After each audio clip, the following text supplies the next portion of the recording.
하나님이 창조한 첫 번째 세상은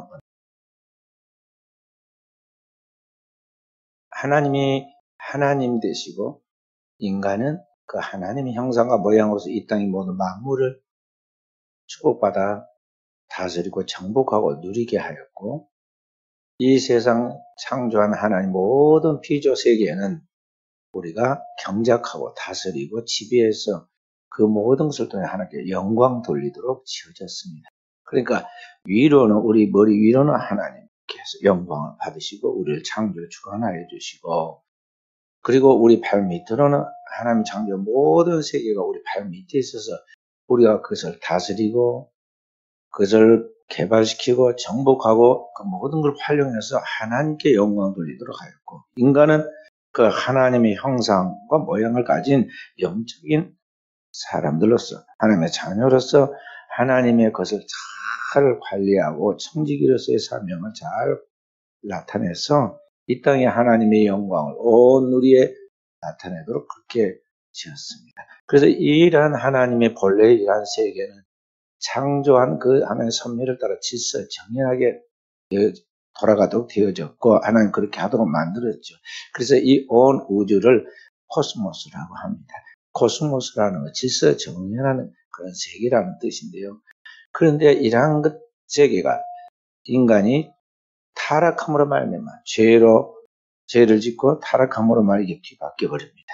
그래서 하나님을 제일 바닥에다가 깔아 우리가 밟고 우리 머리 위에다가 이 세상 눈에 보이는 현상의 물질을 숭배하고 그것을 얻기 위하여 하나님을 이용하는, 하나님의 대형품으로 우상을 만들어 놓고 그걸 숭배하는 그런 자리에 나아가게 되고, 그러다 보니까 인간이 어느 순간인가 이제는 죄의 종이 되고 죄에게 끌려다니면서 이 세상에서 가장 영광된 위치에 있는 인간이 이 세상 만물의 찌끼처럼 되고 말았어요. 이런 비참한 인간의 운명을 보고 하나님께서 우리를 사랑하신 그 본래의 본심에 따라 인간을 구원하고 인간에게 그 본래의 하나님의 축복과 지위를 주시려고 그 아들 예수 그리스도를 보내셨고, 약속하신 말씀대로 보내신 그 예수 그리스도가 우리 죄를 담당하고 영원한 속죄로 하나님 앞에서 속죄한 결과 우리가 이제 하나님과의 관계가 회복이 되게 되죠. 그래서 우리는 이제 두 번째 세계인 새 하늘과 새 땅과 새 예루살렘이 오염되지 않고 그리스도 예수의 피로 완전해진 그 새로운 세계에 들어가는 새 백성이 되고, 그 새 백성의 첫 번째 우리의 이제 하나님의 그 이제 아담이 누구냐, 둘째 아담이 누구냐면 예수 그리스도예요. 그래서 예수 그리스도로 말미암아 우리가 이제 새롭게 그의 이름으로 지음을 받고 이 땅에 살아가게 되는데, 그래서 오늘 그리스도인들은 항상 이 땅을 살고 있을 때 내가 지금 두 발을 땅에 딛고 호흡을 하면서 이 세상 속 살아가고 있지만 나는 이미 하늘에 그 생명체 그 이름이 기록되고 하나님의 나라의 백성으로서 성령의 인침을 받아 하나님 앞에 살아가는 영적 존재라는 것을 알고, 치유되고 회복되는 완전한 새로운 피조물이라는 것을 알고 하나님 백성답게 살아가도록 해야 돼요. 하나님 백성답게 살아간다는 것은 뭐냐면, 첫 번째 하나님의 천지를 창조했을 때 본래 타락하기 이전의 모습처럼 위로 하나님을 경외하고 만물은 발로 밟고 다스리고 그 모든 만물을 통해서 하나님 앞에 영광을 드러내도록 잘 청지기로서의 사명을 감당하도록 사는 것이 이게 오늘 우리 이 땅을 살아가는 진정한 그리스도인의 영적 삶이라는 것이죠.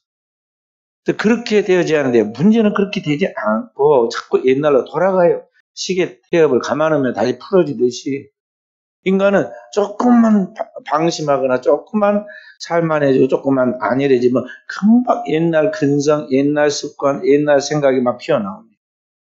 사람이 한번 그 생각의 사고 구조와 또 그 사람의 삶의 스타일을 바꾼다는 게 어려운 일이에요. 특히 이 죄악된 본성을 타고난 인간에게 나타나는 죄악된 삶의 스타일에서 거룩과 하나님의 백성들의 신성한 그런 삶의 생활로 바꿔지는 것은 얼마나 어렵느냐는 한번 죽고 사는 것이 확실해져야 돼요. 보통 얼마 걸리냐면 평생이 걸리는데, 그래서 사람들이 다 이제 깨지고 부서지고 이제 살 만큼 살아가지고 그게 좀 알만해지면, 철이 들면 환갑이라고 옛말에 그러잖아요. 철 들자 회갑이다. 평생 걸려는 거예요. 이제 뭐 좀 알만하면 이제 인생이 끝나는 거예요. 그러니까 한번 일생을 바쳐서 끝날 때, 그때 이제 조금 병아리 눈 뜨듯이 뜨는 거예요. 모세를 가만히 보면, 모세가 그의 생애를 세 등분 할 수 있는데요. 태어나서부터 40살 될 때까지, 40살에서 80 될 때까지, 80에서 120 이제 죽을 때까지 세 등분으로 나눌 수가 있어요. 그가 물에서 건진을 받고 바로의 왕국에서 자라서 애국의 모든 문물을 통달하여 이제 그 가운데서 이제 하나님의 뜻을 알고 그 백성들을 돌볼 마음이 일어날 만큼의 굉장한 수준에 왔다고 생각해서 스스로 이때는 내 동포, 내 민족을 구원해야겠다, 돌봐야겠다, 그렇게 생각해서 그 백성들을 구원하려고 생각은 올바르게 가졌지만 현실로 가보니 그게 안 되잖아요. 한 번에 무참히 깨졌습니다. 꿈과 이상이 현실에 부딪혔을 때 그게 항상 일치가 되는 게 아니에요. 근데 모세가 그때 어이없는 사건을 통해서 깨지게 되잖아요.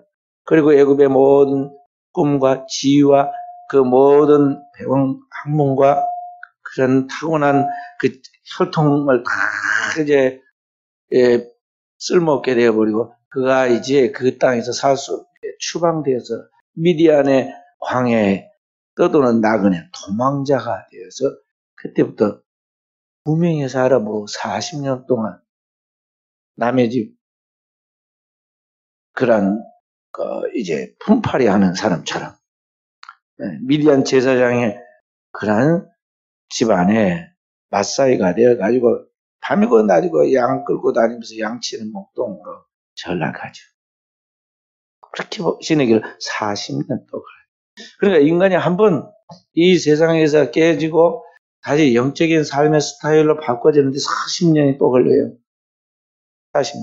그 당시에 최대한 평균 나이가 평균 수명이 40이었거든. 40, 평생 그렇게 살다 간 거예요. 그래서 모세는 은총으로 또 40년을 더 거기 광야 생활을 했는데, 그리고 나서 80에 하나님이 불러서 이 늙은 나이에 말도 제대로 발음이 안 나오는데, 어떻게 가서 이스라엘 백성들을 제가 구원하겠습니까? 하나님께 내가 함께 할 테니 가라고 명령해서 하나님이 두려워가지고 쫓기듯이 또 가가지고 백성들을 향해 사명을 감당하는데 몇 년 걸려요? 사역자로서 40년의 세월을 보냈죠.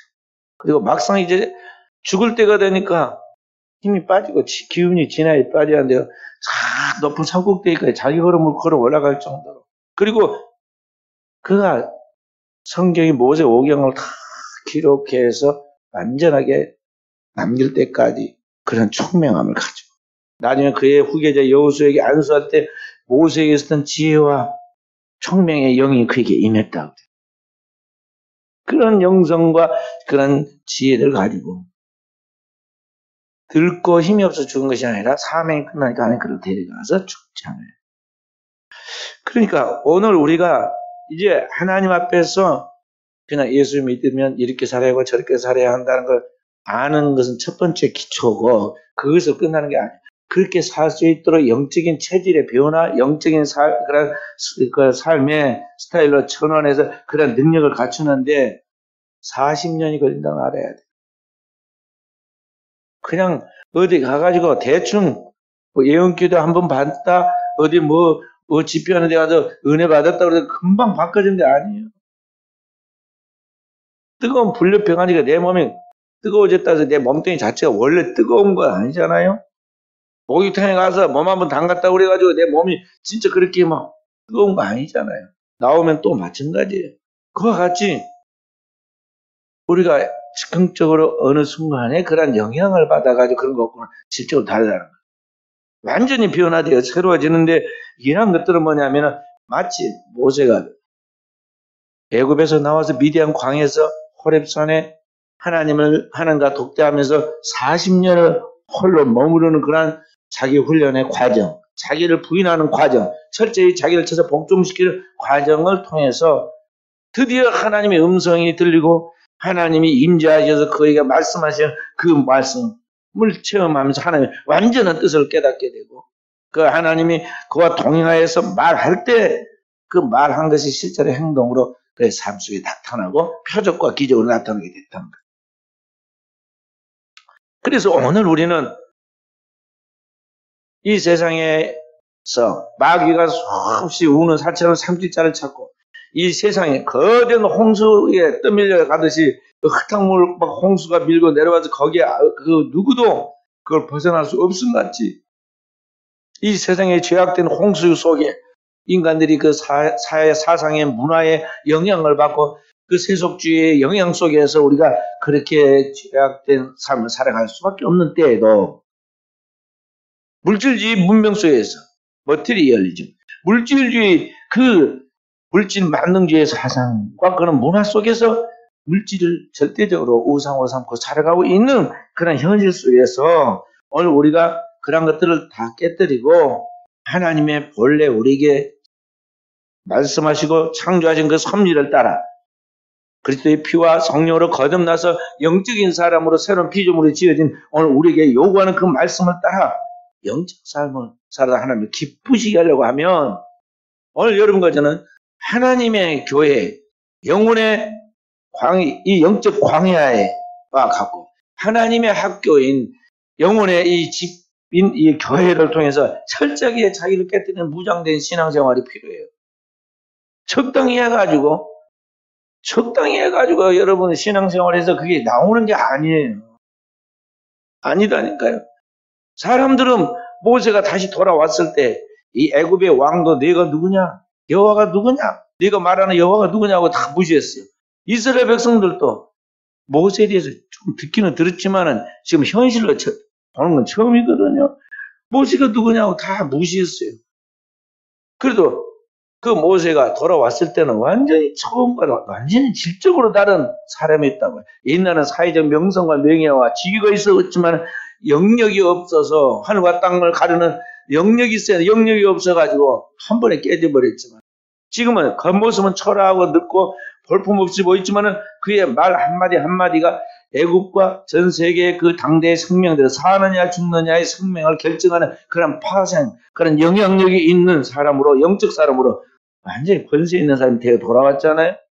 그와 같이 오늘 우리가 하나님 앞에서 하나님의 사명을 감당하여 하나님 앞에 영광 돌리고 쓰임 받으려면요. 이러한 연단의 과정, 훈련의 과정, 깨어지는 것이 필요하다는 거죠. 아멘. 출애굽 이야기를 쭉 보면은요. 출애굽에서 나온 이스라엘 백성들이 가나안 땅에 한 번에 들어갈 수 있었어요. 하나님이 처음에 의도하신 바는 성막을 짓고 십계명을 받아서 그 하나님 말씀 계속 듣고 배우고 훈련하면서 가나안 땅에서 축복을 받기를 원하셨다고 실제로는.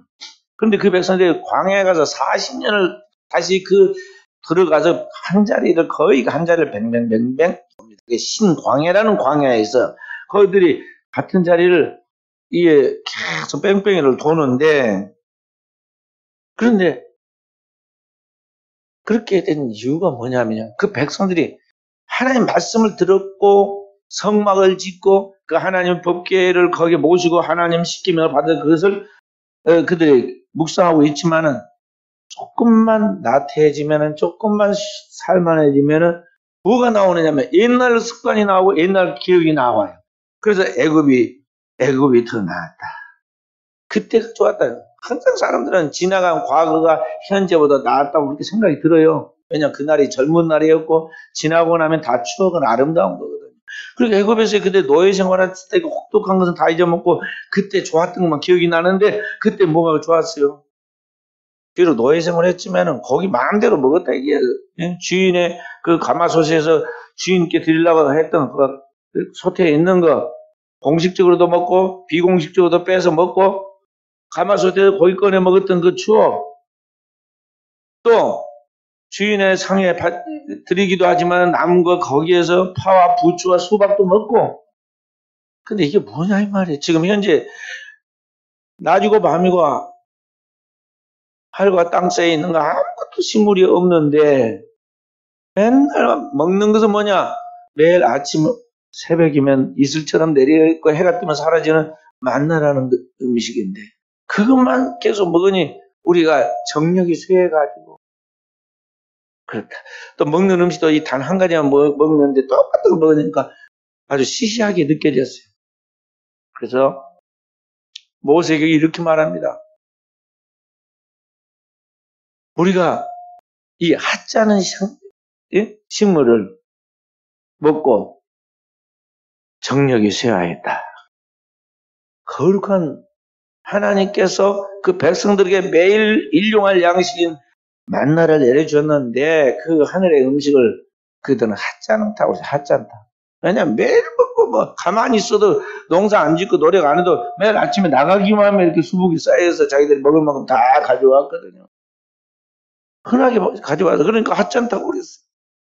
그리고 자꾸만 애굽으로 돌아가자. 애굽에 있을 때가 좋았다. 그렇게 이야기를 합니다. 그리고 우리가 이 하찮은 식물을 싫어하노라 하고 불평을 늘어놓았지.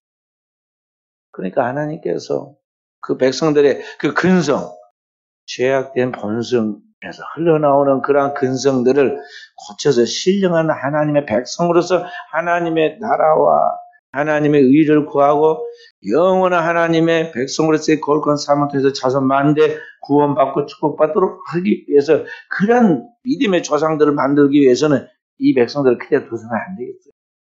가나안 땅에 들어서 조금 더 잘 살게 되면 이게 얼마나 지금 타락할지 몰라. 그냥 하나님께서 아예 안 되겠다. 너희들 훈련 받아야겠다. 그래가지고 다시 미디안 광야, 신 광야로 들어가게 해서 거기서 40년을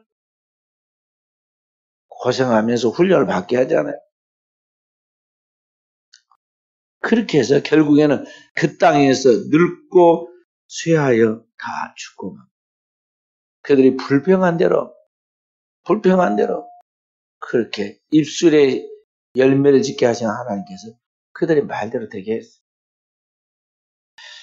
그렇기 때문에 오늘 우리 신자들이 하나님의 천국 가나안을 향하여 나아갈 때 우리가 영적인 하나님의 사람으로 확실한 축복을 받고 그 축복을 다 자손 많은데 남겨주도록 하는 신앙의 조상들로서 삶을 살아가도록 하기 위해서는요. 신앙생활이 분명히 하고 철저히 해야 돼요. 불분명한 신앙생활하면 안 된다는 것이. 우리 옛말에 가다 아니 가면 아니 가만 못하다.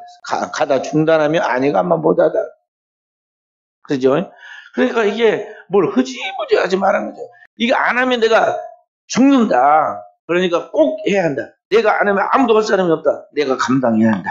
그럼 비장한 마음이 있어서 일해야 한다면 누가 알아서 하겠지만 알아서 나와서 기도하겠죠. 내가 안 기도해도 누가 기도해 주겠지. 가만히 누워서 자고 있어도 엄마 아빠가 밥 다 해주고 다 돈 벌어다가 다 돈 용돈 주고 숙제도 다 풀어주니까 나 뭐 다 해도 되겠지. 이렇게 아니라는 학생처럼 꼭 우리가 신앙생활 그런 식으로 해서는 안 된단 말이에요. 성경에 뭐라고 그러냐면 이스라엘 백성들은 왜 40년 동안 하나님께 너희들을 광야에 보냈느냐? 왜 40년 동안 그 광야 생활을 하게 만들었느냐? 하나님 본심이 무엇이냐? 그래서 그걸 설명을 해줘요. 어디에 나와요? 나온 거 여기다가 우리 큐티에다가 써놓은 거였지. 거기 어디에 나오냐면요. 신명기 8장 1절에서 3절의 말씀 보면 그게 나옵니다. 한번 찾아서 읽어봅니다. 구약 성경 신명기 8장 3절 말씀. 자, 오장모님 빨리 찾아서 읽으세요. 장로님이 읽어보세요. 8장. 해 넘어가겠다. 1절부터 3절 같이 읽어줘요. 그리하면 너희가 살고 번성하고 여호와께서 너희의 조상들에게 맹세하신 땅에 들어가서 그것을 차지하리라. 내 하나님 여호와께서 이 40년 동안에 내게 광야 길을 걷게 하신 것을 기억하라. 이는 너를 낮추시며 너를 시험하사 내 마음이 어떠한지 그 명령을 지키는지 지키지 않는지 알려 하심이라. 너를 낮추시며 너를 줄이게 하시며 또 너도 알지 못하며 내 조상들도 알지 못하던 만나를 내게 먹이신 것은 사람이 떡으로만 사는 것이 아니요 여호와의 입에서 나오는 모든 말씀으로 사는 줄을 내가 알게 하려 하심이니라. 아멘. 자, 이 40년 동안 이스라엘아, 너를 광야 길 걷게 하신 목적이 뭔가 하나님 뜻을 기억하라는 것이죠. 왜 너를 그렇게 낮추고 시험하고 그리고 너를 추리하고 내 조상들이 알지도 듣지도 못한 그 만나를 먹게 하면서 살게 했겠느냐? 목적이 무엇이냐? 하나님이 사람은 떡으로 사는 것이 아니라 떡으로만 사는 것이 아니라 육신의 음식인 떡으로만 사는 것이 아니라 여호와 입에서 나오는 모든 말씀으로 사는 줄을 네게 알게 하려 하십니다. 하나님의 형상과 모양으로 지어서 하나님의 영원한 나라를 바라보고 난 신적인 사람인 사람은 무엇으로 살아야 하는가? 하나님의 입으로 나오는 영원한 양식인 하나님 말씀을 산다는 것을 가르치기 위해서 하나님께서 그렇게 하셨다는 것입니다. 그렇기 때문에 오늘 구약의 이스라엘 백성들만이 아니라 신약을 살아가는 오늘 우리에게도 주님께서 처음에 이제 인류 구속의 사건을 일으키는 새 출발에 나갈 때 마귀를 물리치면서 하신 이 말씀 똑같이 인용을 했어요. 기록하였으되 하면서 인용한 말씀이 뭐냐? 사람은 떡으로만 사는 것이 아니라 하나님 입으로 나오는 모든 말씀으로 산다는 것을 알아라는 것이죠. 그리고 그렇게 살라는 거예요. 구약의 이스라엘 백성뿐만 아니라 오늘을 살아가는 우리에게도 진정한 하나님의 축복받은 하나님의 참 이스라엘 백성들로 삶을 살아가려면 너는 이 물질, 이 전무이고 이 물질이 있으면 산다는 그런 사고방식이 고쳐야 하는 것이죠. 그 사람은 진정으로 살아가는 게 있는데 그게 뭐냐면 하나님의 말씀이다. 하나님이 입으로 나오는 말씀으로 살아야 한다. 만약 그것을 깨닫지 못하면 여러분과 저는 이스라엘 백성들이 광야에 들어가서 뺑뺑이로 돌고 맨 죽을 때까지 그런 것 같이 그 고난을 맺지 못할 거예요. 왜냐하면 하나님 그 사랑하는 자를 징계하고 결코 놓지 않아요. 끝까지 훈련시켜가지고 우리를 하나님의 영광의 나라에 들어가기까지 하나님의 그 간섭과 하나님의 그 역사적인 손길을 피할 수가 없다는 거죠. 그래, 욥 같은 사람도요, 겉으로 사람 보기에는 당대의 의인이고 완전한 것 같이 보였지만 주님의 불법 같은 눈을 보니까 형편은 없어요.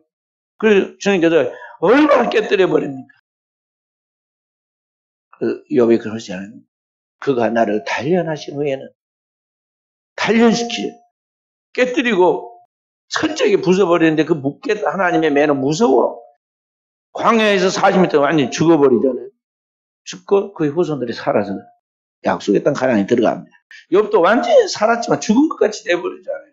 다 죽어. 자식이 죽었으니까 다 죽은 거 아니에요. 그리고 해서 다시 하나님께서 그에게 제2의 기회를 주죠. 그렇처럼 하나님께서 여러분과 저에게 진짜 하나님의 백성 될 때까지는 완전한 그리스도의 형상을 이루고 그리스도의 장성 분량에 이르기 전에는 하나님께서 우리를 놓지 않으죠. 강하게 무장시키고 훈련시킨다는 거죠.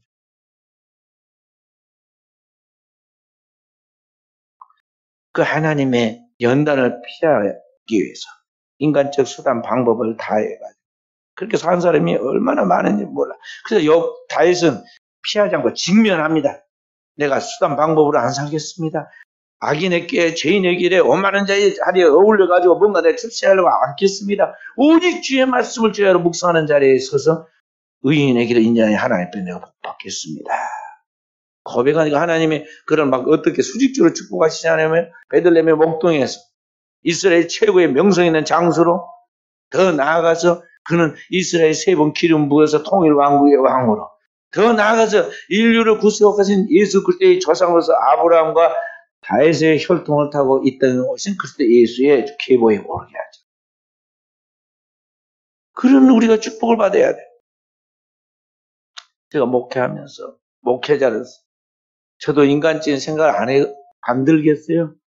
목회자로서 어떻게 하면 어디로 가면 출세하고 어떻게 하면은 형통하고 어떻게 하면은 내게 있어서 유리하고 그 생각 안 했겠어요.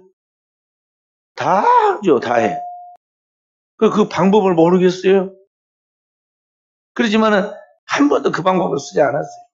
왜냐하면 내가 내 개인적인 출세, 목회자로서의 개인적인 출세와 형통을 위해서 내가 내 수단과 방법을 다해서 목회지도 찾고 사람들의 인맥도 만들고 그렇게 인위적으로 정치하면서 그렇게 나아가면 순간은 잘 되고 기회를 타가지고 한순간에 형통할 수 있겠지만 아직 내가 만들어지지도 않고 준비도 안 되고 하나님 앞에 진정 갖춰져 있지 않는 사람으로서 그렇게 되면 얼마나 맹랑한 사람이 되겠어요.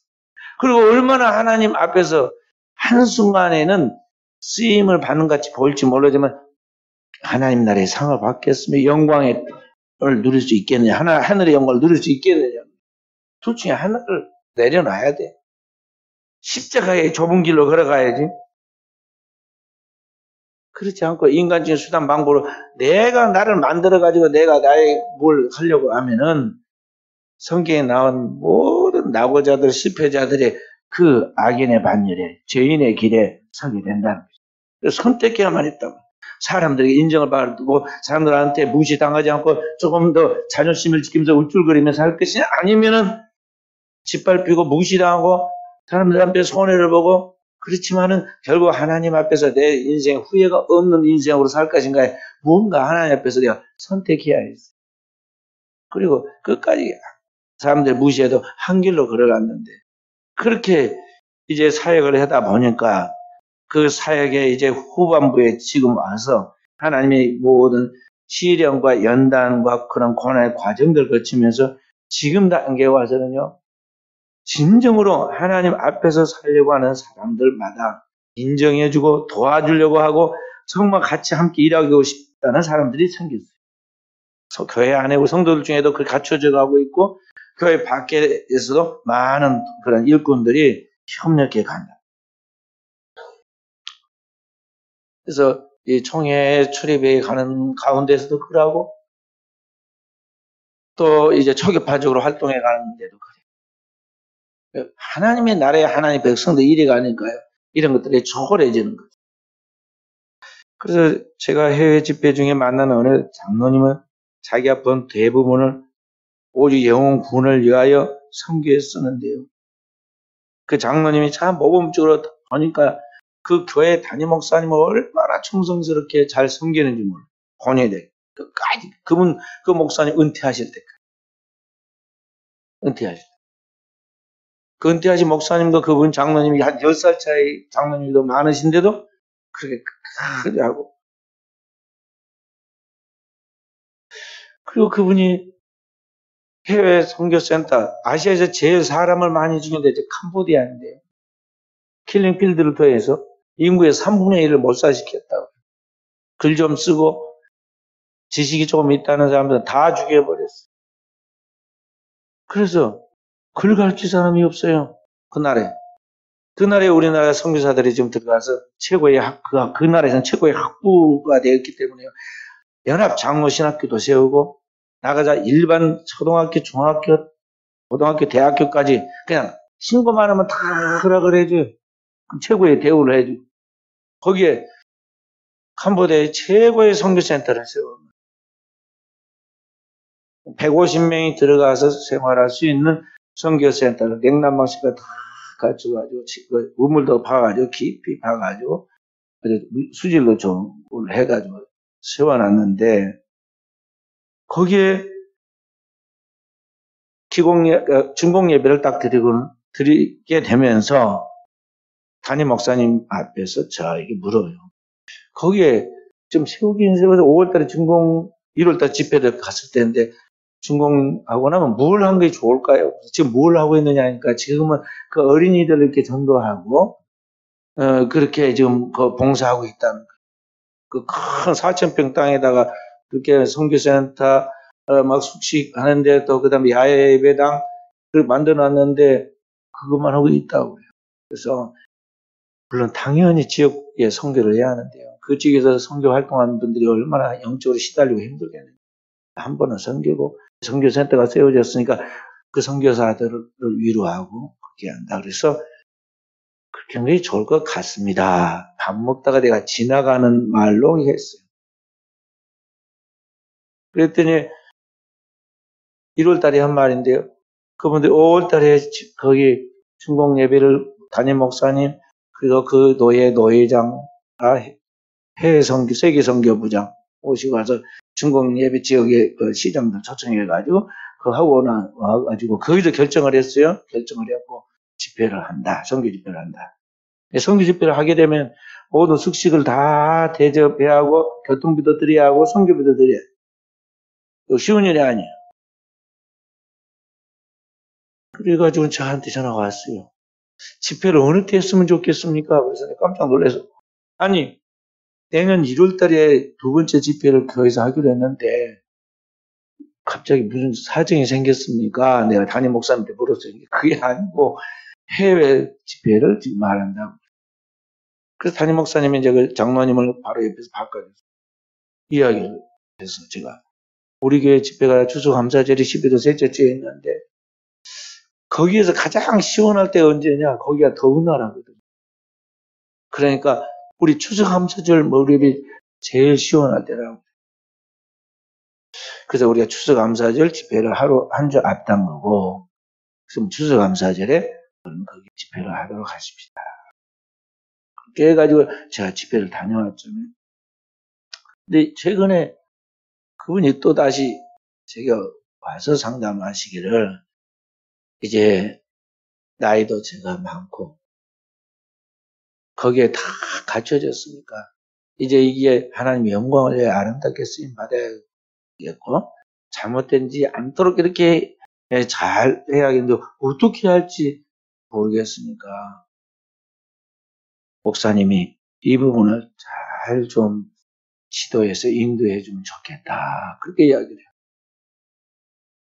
큰 숙제를 또 하나 또 안겨줘서 그걸 즉흥적으로 이야기할 수는 없는 문제 아니에요. 장로님, 방법은 여러 가지가 있는데 공적이면서도 지속 가능하고, 그리고 이런 걸 통해서 하나님의 영광이 되어질 수 있는 것이 되니까 여러 가지가 있는데 기도해 봐야겠습니다. 그리고 기도해서 최선의 방법을 찾고 그 다음에 과정을 될 때 의논해서 나가도록 하십시다. 제가 그 정도까지 이야기를 하고 나왔어요. 그러니까 오늘 우리가 무슨 일을 하든지요, 먹든지 마든지 무엇을 하든지 하나님의 영광을 위하여 하라고 그랬잖아요.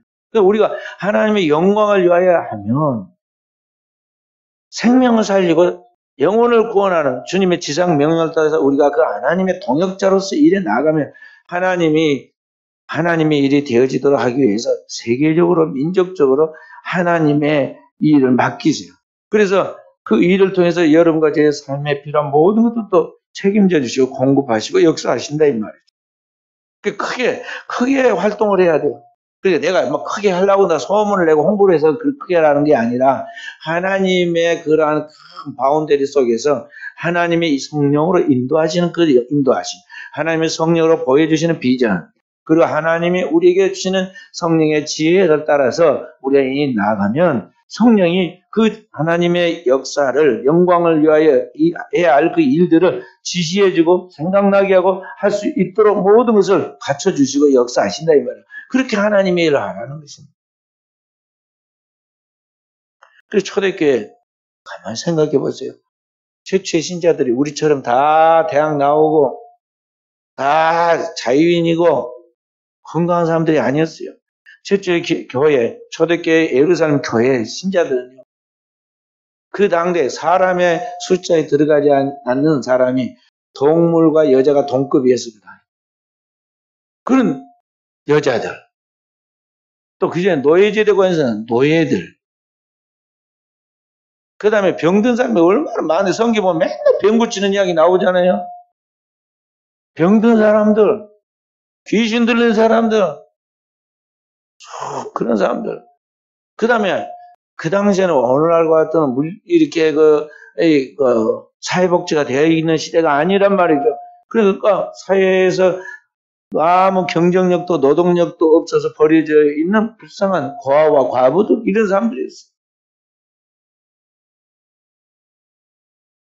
그런데 바로 이러한 사람들이었음에도 불구하고 하나님께 그들에게 무슨 꿈을 주십니까? 성령의 비전을 탁 주는데 성령을 그들에게 부어주시고 성령이 너에게 임하였으니 이제 예루살렘에서부터 복음이 온 유대어로 그리고 북쪽에 절대 들어갈 수 없는 지역이라고 생각했던 사마리아에 그리고 절대 상종해서는 안 되고 상종해 구원에서 제외됐다고 생각하는 이방인들 바로 그 이방인들에게까지 땅끝까지 하나님의 복음을 전하여 하나님의 구원받은 천하 만민이 구원받은 백성들이 되게 하고 하나님의 나라의 영광 가운데 들어가게 하라. 그리고 하나님께서 비전을 주셨단 말이죠. 그게 성령의 환상이에요. 비전. 성령을 받으면 이런 환상이 생겨요. 초대교회 성도들은요. 실제 자신의 모습은 초라했지만 영적으로는 대단한 그런 거장들이 되었고 영육과 영적인 꿈은 대단한 사람들이었어요. 그런데 결국 어떻게 됐느냐. 당대에 그들의 시대에 실제로 그런 꿈이 이루어졌단 말이에요. 예루살렘에서 복음이 땅끝까지 증거되지 않아요? 우리 오소서 성령의 그쪽에 보면 성령과 성교에 나와 있듯이 교회가 당대에 예루살렘에서 온 유대로 그리고 북쪽에 사마리아로 사마리아에서 안디옥으로 안디옥에서 로마로 복음이 계속 확장되어 가면서 세계 선교가 이루어지지 않아요?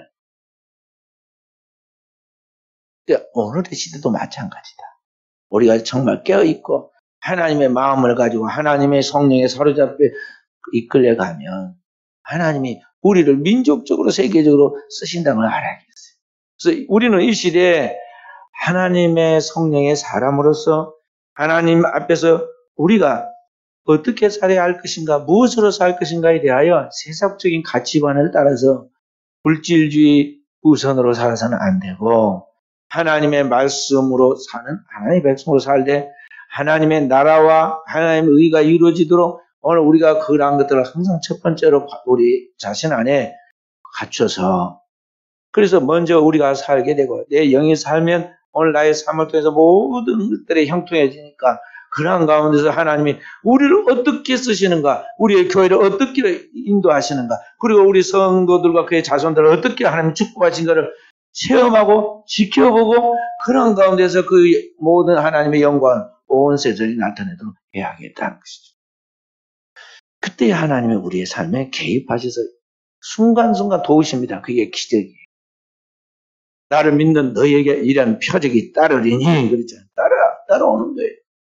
초대교회 성도들이 그 따르는 표적으로 말씀을 확실하게 증거하여 그 시대에 많은 사람이 죽게 돌아온 것 같죠. 오늘 우리 믿는 성도들에게도 이런 표적과 기적이 가정마다 그리고 우리 개인의 체험마다 우리의 삶의 현장에서 하나님의 교회에서 나타나므로 우리 성도들이 이러한 것들이 다음 세대에 산 증거가 되어서 내가 믿는 하나님, 내가 믿음으로 하며 하나님 받은 축복이 어떤가를 우리의 후손들이 확실하게 체험해서 이 세상의 거대한 세속화의 물결 속에서 그 죄악의 홍수 속에서도 떠내려가거나 타협하거나 거기에 굴러가지 않고 믿음을 지켜서 약속의 땅 가나안의 능에 들어가 하나님의 종들이 되도록 우리가 영혼의 길잡이 역할을 감당하는 축복받은 종들이 되어야겠습니다.